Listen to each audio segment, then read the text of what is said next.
Right about this time, each and every year, something really cool happens over on LinkedIn. And I wanted to share a really timely sales tip with you.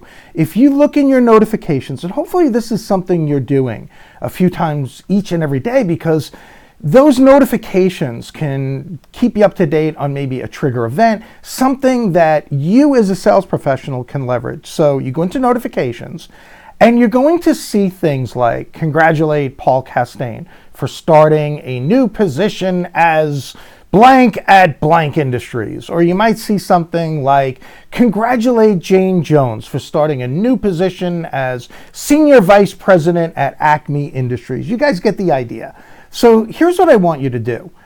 First and foremost, it's going to be an opportunity for you to stand out. And that's one of the things that we have to do on LinkedIn, because there's so much noise over here. So what you're going to do, instead of using the typical and rather lame LinkedIn template, which basically says congrats. In fact, if you look on somebody's profile, many times you'll see when they've started a new position, congrats, Paul, like 50 times.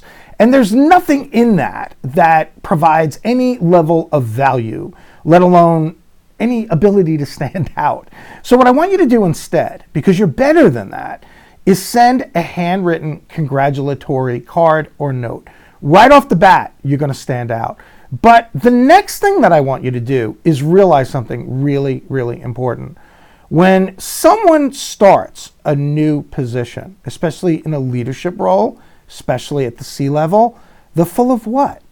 Don't say BS. They're full of piss and vinegar. They want to conquer the world. Great time for you to get in touch with them. But also, at the beginning of the year, they have this brand new budget. So you have somebody who wants to conquer the world, and they've got the money to do it.